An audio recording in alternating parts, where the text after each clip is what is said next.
سلامونه نیکې هیلې احترامات. نن آغاز دی د یو نوي کورس اپریټینګ سیستم. زیاتره ملګري چې کله د اپریټینګ سیستم مضمون نوم واوري نو حالات یې څه داسې شي. اپریټینګ سیستم داسې یو مضمون دی کوم چې په کمپیوټر ساینس پوهنځي کې تدریسیږي ټولو څانګو ته، ځکه دا یو اساسي مضمون دی او دا داسې یو مضمون دی چې زیاتره برخه یې تیوریکي ده، یعنې تیوري پورې ریلیټډ ده. موږ کوشش کوو چې په دغه کورس کې اپریټینګ سیستم مضمون تاسو ته تدریس کو. ولې موږ دا تصمیم ونیو چې اپریټینګ سیستم باید موږ تدریس کو؟ آیا غواړئ تاسو کدري بس ترلاسه کړئ او یا هم کدري بس ته ازموینه کې کامیاب شئ؟ نو د هغې دپاره تاسو ته اپریټینګ سیستم ډېر زیات اهم دی چې پرې پوه شئ. یا تاسو اکثره وخت لیسانس بیچلر ډیګري تاسو هولډ کړې ده، لکه ما چې دلته هولډ کړې ده په نږدې وختونو کې. یو هاف هولډ بیچلر ډیګري and you want to get the master degree as well, so you have to pass the exam. که تاسو غواړئ ماسټرۍ امتحان ورکړئ او ماسټرۍ ته کامیاب شئ نو تاسو مجبور یاستئ چې امتحان ورکړئ. نو دغه امتحان کې هم زیاتره پوښتنې د څه څخه راځي؟ د اپریټینګ سیستم څخه. یعنې اپریټینګ سیستم نه ستاسو خلاصۍ نشته.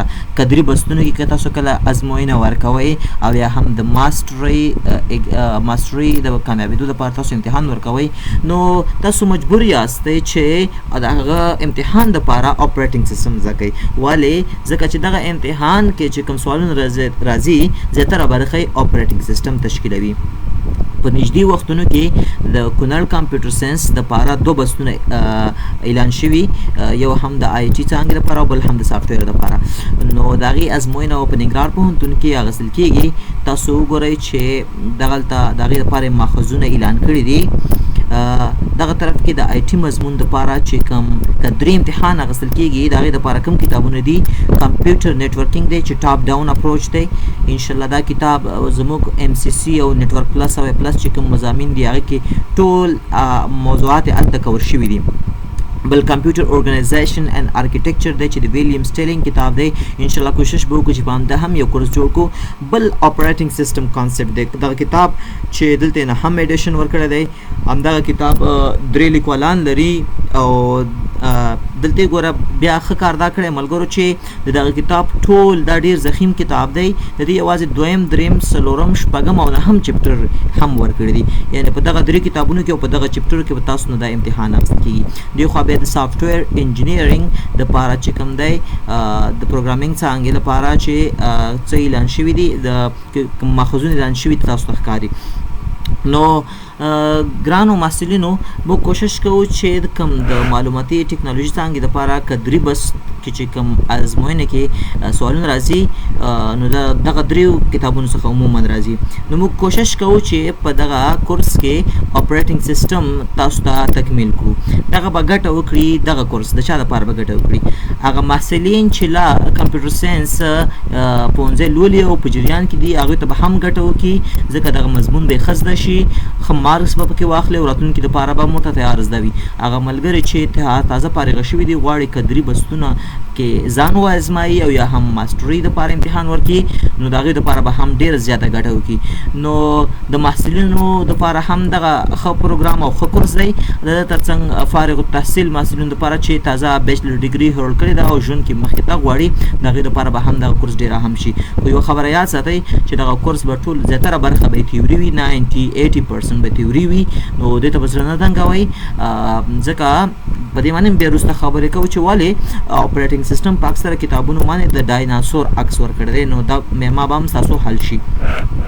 تاسو کولی شئ ملګرو چې موږ سره د مختلفو لارو نه خپل نظریات شریک کړئ. سټار ماسټر افغان اکیډمي زموږ یوټیوب چینل دی، همدلته څنګ تاسو موږ ته میل رالیږلی شئ. د فیسبوک له لارې هم موږ سره تاسو کنیکټ کېدی شئ او موږ څارلی شئ. همدارنګه واټساپ کې هم تاسو موږ ته خپل پیغامونه راستوی شئ. دغه کورس په جریان کې چې دا یوازې لومړنۍ او انټروډکشن ویډیو ده. موږ به کنټینټس به زموږ څه ملګرو کنټینټس به زموږ دا چې لومړی به موږ اپریټینګ سیستم ته انټروډکشن کوو. د اپریټینګ سیستم مختلف مختلف ټایپونه بوایو لکه ملټي ټاسکینګ، ملټي پروګرامینګ، ټایم شیرینګ، کلوز سورس، اوپن سورس، د ترڅنګ ډیر مختلف ټایپونه به موږ د اپریټینګ سیستم وایو. د اپریټینګ سیستم اساسات به زده کوو.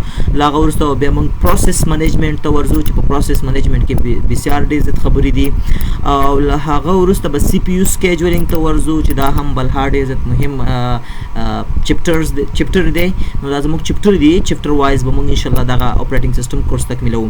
بیا نو پسې میموري منیجمنټ دی، بیا به پروسس سنکرونایزیشن ته ورشو، بیا به فایل سیستم امپلیمنټیشن ته، بیا به آی او منیجمنټ ته، بیا به سټوریج منیجمنټ ته، thread and deadlocks the most important part به هم کور کو. او همدارنګه نور هغه مهم موضوعګان چې زموږ مخ ته د کورس په جریان کې راغلي او پوه شئ چې دا اهم دي، هغه به انشاءالله موږ دلته ټیچ کو. دلته چې د کم قدري بستونو دپاره کم د معلوماتي ټکنالوژي څانګې کې کم 3 کتابونه اعلان شوي دي، کوشش کوو چې هغه 3 واړه کتابونو باندې موږ کورسونه جوړ کړو. خو زموږ لومړنی کورس به چې د اپریټینګ سیستم په هکله دی چې زیاتره د کمپیوټر ساینس محصلین د اپریټینګ سیستم مضمون سره ډېر زیات مشکلات لري، نو په هغه باندې به انشاءالله لومړی کار شروع کړو. دلته چې دیو کوم کتاب ورکړی دی اپریټینګ سیستم کانسیپټ، نو دغه کتاب دیو 9 ایډیشن ورکړی دی. دغه کتاب به انشاءالله موږ معلومات چې موږ راخلو، سلایډونه چې جوړو، له همدغه کتابه به انشاءالله چې جوړو اپریټینګ سیستم کانسیپټ. 8م ایډیشن هم ما سره شته او دا 10م ایډیشن دی. انشاءالله موږ به د 10م ایډیشن نه کار شروع کړو. 10th ایډیشن دی. دا کتاب ابراهام سیلبر ساجیبون هم د لیکل دی، ګلوین سیب لیکل دی او ګیګنی لیکل دی، دا 3 لیکوالان دي. دا 10th ایډیشن دی او برای موږ سره 8م ایډیشن هم شته. یو کتاب دی اپریټینګ سیستم کانسیپټ 8م ایډیشن، سیلبر، ګلوین او ګیګنی دا 3 لیکوالان لري. نو انشاءالله موږ چې سلایډونه جوړو له همدغې کتاب څخه به جوړو، کوشش به وکړو چې ټول همدا کتاب کور کړو دلته. نو اپریټینګ سیستم کورس دی ملګرو.